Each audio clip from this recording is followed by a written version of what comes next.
नमस्कार, उत्तर प्रदेश विशेष में आपका स्वागत है। मैं हूं आपके साथ सुप्रीत सचदेव। सपा ने 24 प्रत्याशियों की सूची जारी कर दी है। विश्वनाथगंज से सौरभ सिंह सपा प्रत्याशी हैं।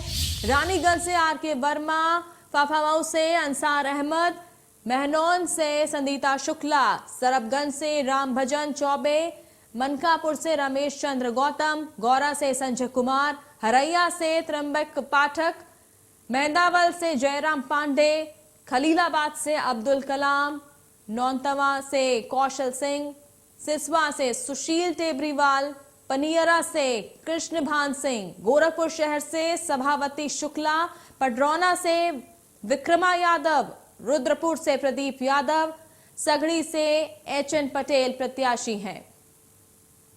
तो प्रत्याशियों की लिस्ट जारी की गई है।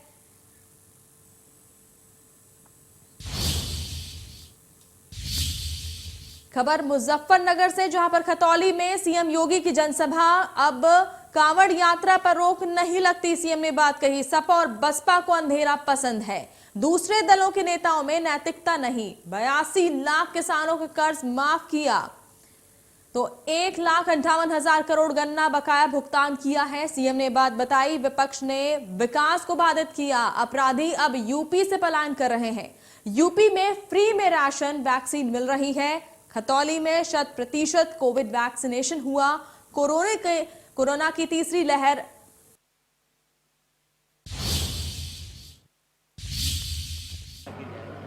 ये तो भारतीय जनता पार्टी की सरकार का कार्य है।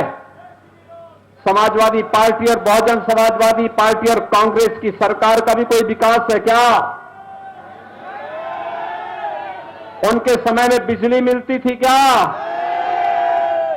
उनके समय में फ्री में राशन मिलता था क्या? और उनके समय में गंगा नहर की सड़क क्या बनी थी? क्या वे विकास कार्यों में रुचि लेते थे? अब देखिए, वैसे उन्होंने एक विकास कराया है, सुनेंगे? उन्होंने एक विकास कराया है, वह कराया है कब्रिस्तान की बाउंड्री वाल का। तो वोट मांगने के लिए आएंगे तो उनसे क्या बोलना है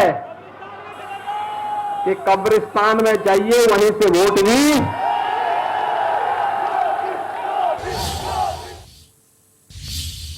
सपा अध्यक्ष अखिलेश यादव का बयान आया है। यूपी में बदलाव की लहर चल रही है। सरकार बनने पर 300 यूनिट फ्री देंगे। बीजेपी को सहारनपुर से डर लगता है। यूपी से बीजेपी का सफाया होगा। सहारनपुर से बीजेपी का सफाया होगा। तो ये बयान अखिलेश यादव का।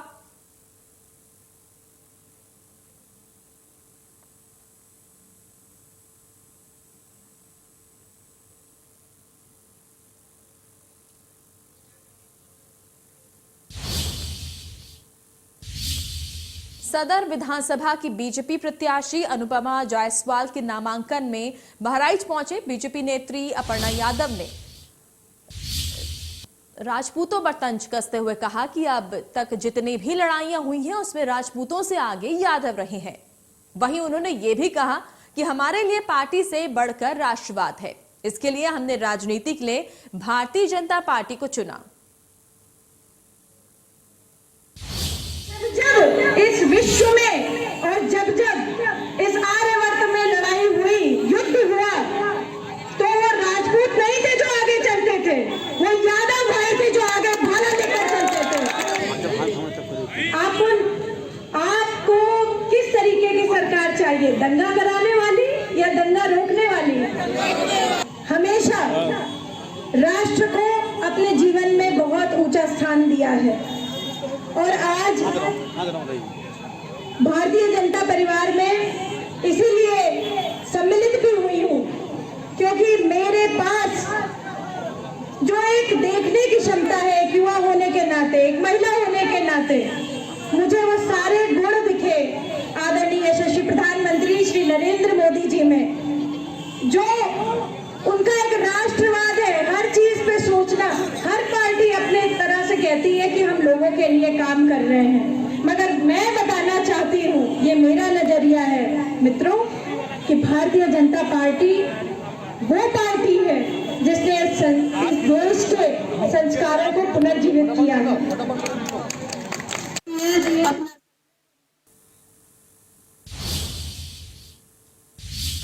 उत्तर प्रदेश विधानसभा चुनाव के लिए सभी सियासी दलों ने अपना चुनाव प्रचार तेज कर दिया है। चुनाव प्रचार की रणनीति के तहत सियासी दलों ने बड़े नेताओं को चुनाव प्रचार में उतारा है। वहीं बीएसपी सुप्रीमो मायावती ने बरेली में एक जनसभा को संबोधित किया। इस दौरान उन्होंने विपक्ष पर जमकर हमला बोला।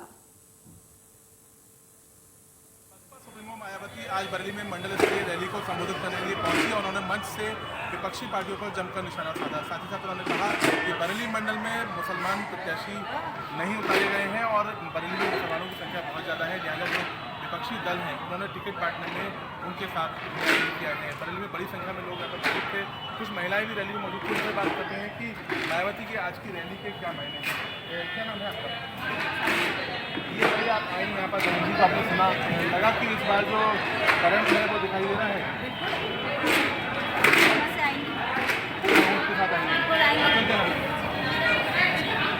मीनाक्षी बताइए कहाँ से आई हो? देवरिया से,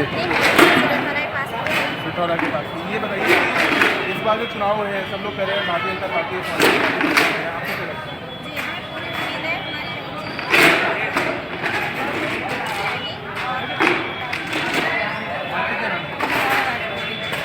कहाँ से हो? क्या लगा रैली में देखना भीड़? अच्छा लगा।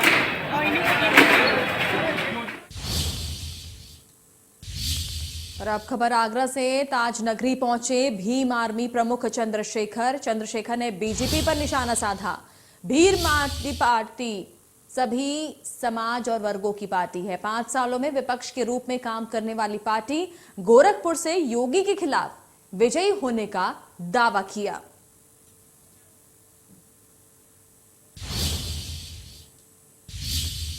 उत्तर प्रदेश में 2022 का विधानसभा चुनाव है, जिसको लेकर सभी राजनीतिक पार्टियों के नेता ताबड़तोड़ रैलियां कर रहे हैं। मुरादाबाद पहुंचे समाजवादी पार्टी के पूर्व कैबिनेट मंत्री राम आश्रय विश्वकर्मा, जहां उन्होंने मुरादाबाद में समाजवादी पार्टी के कार्यालय पर पार्टी पदाधिकारी और कार्यकर्ताओं को चुनावी मंत्र दिया। उन्होंने मीडिया से बात करते हुए बीजेपी पर भी जमकर निशाना साधा और समाजवादी की उपलब्धियां गिनाई। भारतीय जनता पार्टी के सारे काम और वादे केवल कागजों पर है।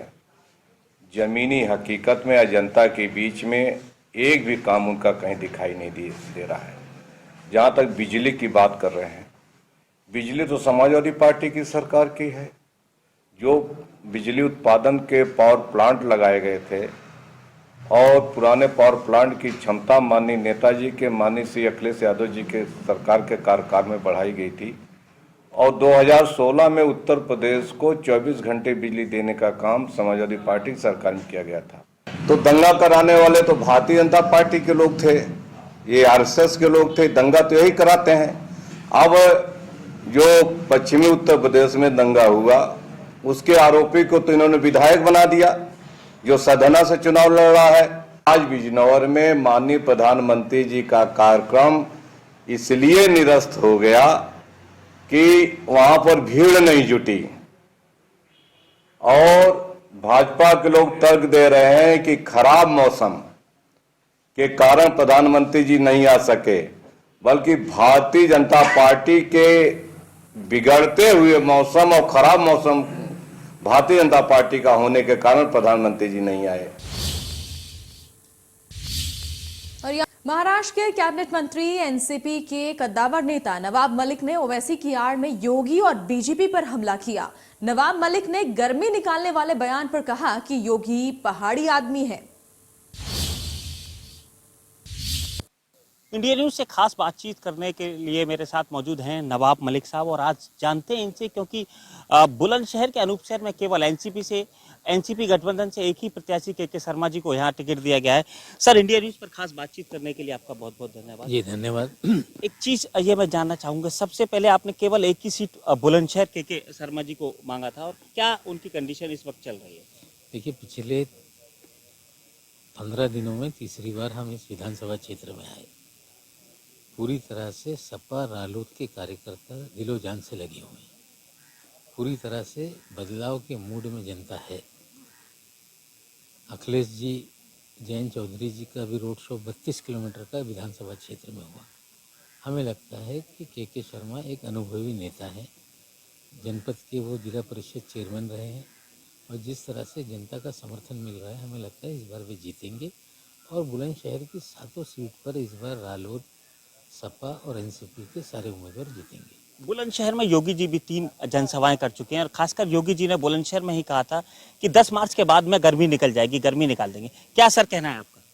पहाड़ी आदमी है, उन्हें जाड़ा पसंद है, ठंड पसंद है, तो हमें लगता है 10 मार्च के बाद छुट्टी होगी। जाएं पहाड़ पे, ठंडी का आनंद लें। अगर ठंडी पसंद है, गर्मी से इतनी ही उनको एलर्जी हो रही है, तो जनता छुट्टी देगी। जाए पहाड़ पे, पहाड़ी आदमी ठंड का आनंद ले। तो आप मान रहे हैं कि इस बार जो है योगी जी नहीं आएंगे और वापस उत्तराखंड चले जाएंगे? आपका कहना है? बिल्कुल पूरी तरह से भारतीय जनता पार्टी के खिलाफ एक बयार चल रही है और इस बार भारतीय जनता पार्टी की सरकार आना बिल्कुल असंभव है। हम मानते हैं कि इस बार अखिलेश यादव के नेतृत्व में गठबंधन जीतेगा और योगी जी की सरकार नहीं आएगी। जब छुट्टी मिली है तो पहाड़ पे ठंडी का भी आनंद लेंगे। तो ये थे नवाब मलिक साहब, जिनका साफ ये कहना था कि इस बार जो है फिर गठबंधन सरकार बना रहा है। और अगर योगी जी के अगर बयान की बात करें गर्मी को लेकर के, तो उन्होंने साफ ये कहा है कि 10 मार्च के बाद में ठंडी पर उत्तर प्रदेश के मुख्यमंत्री योगी आदित्यनाथ जी को भेज दिया जाएगा। बुलंदशहर से पुनीत शर्मा, इंडिया न्यूज। इधर रक्षा मंत्री राजनाथ सिंह का बयान आया है। विपक्षी पार्टियां नफरत की राजनीति करती हैं। सपा, बसपा, कांग्रेस नफरत की राजनीति करती है। भारत अब ताकतवर भारत है। छोड़ेंगे तो छोड़ेंगे नहीं, भारत को छोड़ेंगे तो छोड़ेंगे नहीं। अंतर्राष्ट्रीय स्तर पर भारत का गौरव बढ़ा है।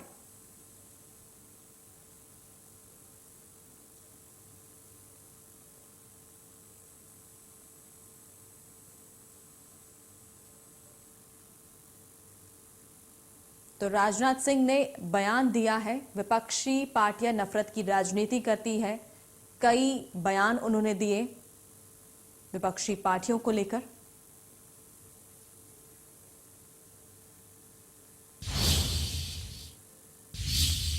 यूपी के अमरोहा की हसनपुर विधानसभा क्षेत्र में एआईएमआईएम प्रत्याशी के पक्ष में जनसभा को संबोधित करने पहुंचे एआईएमआईएम के चीफ असदुद्दीन ओवैसी ने मंच संभालते ही क्या कुछ बोला, आपको सुनवाते हैं। कि 2 ठाई ठाई मारेंगे, ठाई ठाई मारो या कुछ करते कर लो। हमको पार्लियामेंट में हमने खड़े होकर परवरदिगार की जात पर तवक्कल करके हमने कहा कि हम जेड कैटेगरी नहीं लेंगे। आज भी हमको बताया गया कि देश के होम मिनिस्टर अमित शाह ने पार्लियामेंट में कहा कि हम ओवैसी जी से अपील करते हैं कि वो सुरक्षा ले लें।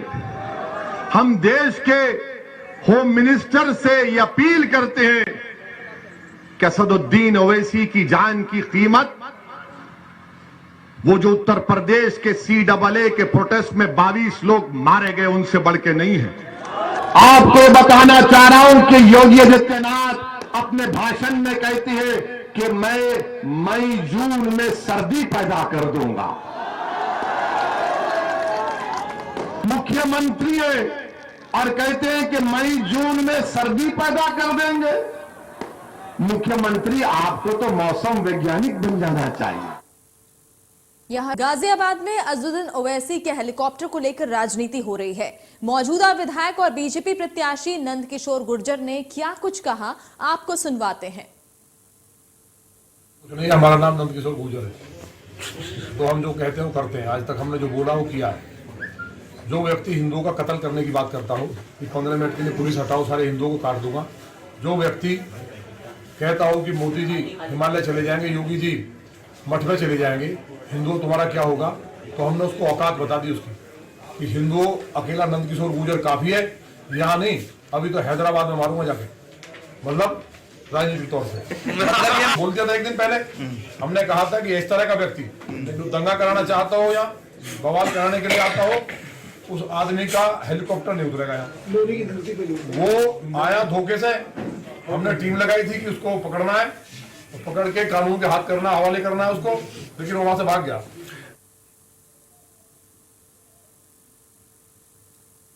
कांग्रेस नेता दीपेंद्र हुड्डा ने मथुरा विधानसभा सीट पर कांग्रेस प्रत्याशी प्रदीप माथुर के समर्थन में डोर टू डोर जाकर वोट देने की जनता से अपील की। प्रदेश में बदलाव की राजनीति चल रही है। बदलाव का जो वातावरण बना है उसमें सबसे बड़ा योगदान है तो किसी का वो प्रियंका गांधी का। पहली बार महिला वर्ग, उसके बारे में राजनीतिक दल ने महिला वर्ग को लेकर आए हैं। मैं लड़की हूं, लड़ सकती हूं, इस नारे को बहुत ही अच्छी जमीन में देखी जा सकती है।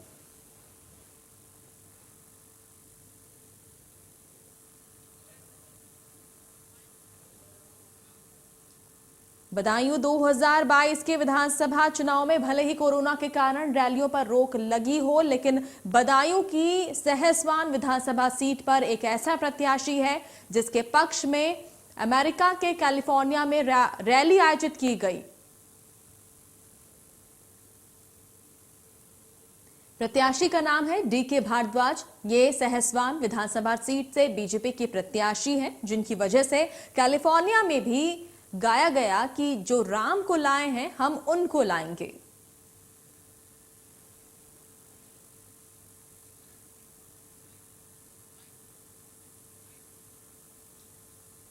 प्रतापगढ़ में जहां 7वें दिन विधानसभा चुनाव के लिए नामांकन की प्रक्रिया जारी रही, प्रतापगढ़ की हॉट सीट माने जाने वाली रामपुर खास विधानसभा सीट से विधानमंडल दल की नेता और रामपुर खास की विधायिका आराधना मिश्रा मोना ने कांग्रेस पार्टी से नामांकन दाखिल किया।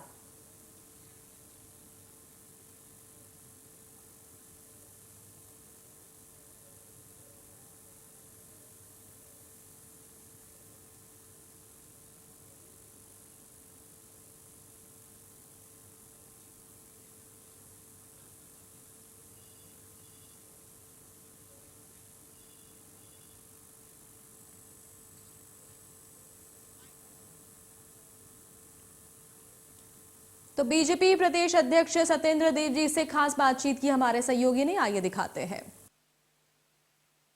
के प्रदेश अध्यक्ष स्वतंत्र देव सिंह जी, उनसे बात करते हैं कि पूरे उत्तर प्रदेश में जिस तरह से वो लगातार चुनावी दौरे कर रहे हैं, क्या माहौल है उत्तर प्रदेश में और किस तरह से इस बार भारतीय जनता पार्टी एक बार फिर अपनी सरकार बनाने जा रही है। सर, बहुत बहुत स्वागत है आपका इंडिया न्यूज़ में।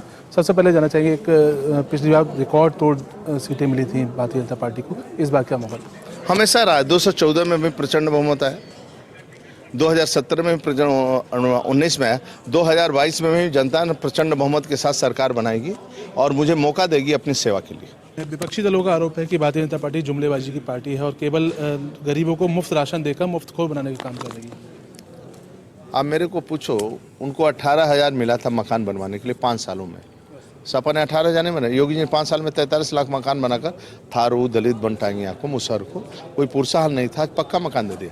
देखिए, कोई किसी का रखवाना, उसका बेटा अपना पक्का मकान अपने माँ का नहीं बनवा सकता है तो सरकार बनवाएगी, मोदी योगी बनवाएंगे। बरेली में आज मायावती जी का भी दौरा था, उनका आरोप था कि आपके द्वारा जो है अल्पसंख्यकों को ध्यान नहीं रखा गया है, जो टिकट वितरण है उसमें कहीं भी इस तरह से ध्यान नहीं रखा गया कि किसी अल्पसंख्यक को टिकट दिया जाए। देखिए, बाबा भीमराव अम्बेडकर, सरदार पटेल, पंडित दीनदयाल, जो इनका सपना है गरीब पंक्ति के अंतिम व्यक्ति को मान मिला, सम्मान मिला, भरपेट भोजन मिला, रहने को छत मिला, आवास मिला, शरीर पर वस्त्र हो और कानून का राज हो, तो वह सपना हम साकार कर रहे हैं। और आरएलडी का गठबंधन है भारतीय जनता पार्टी के साथ में और पहले और दूसरे फेज में जो पश्चिम की सीटें हैं, वहाँ पर अखिलेश का कहना है कि भाजपा का सूर्य अस्त हो जाएगा, किसान बहुत नाराज हैं इनसे। ठीक है, पहले भी जाट बीजेपी के साथ था, आज भी और कल भी रहेगा, हमेशा रहा। ये थे भारतीय जनता पार्टी के प्रदेश अध्यक्ष स्वतंत्र देव सिंह जी, जिनका कहना है कि जाट हमेशा से भारतीय जनता पार्टी के साथ ना पहले भी था, आज भी है और हमेशा रहेगा। बरेली से रंजीत शर्मा के साथ आशीष गुप्ता, इंडिया न्यूज़।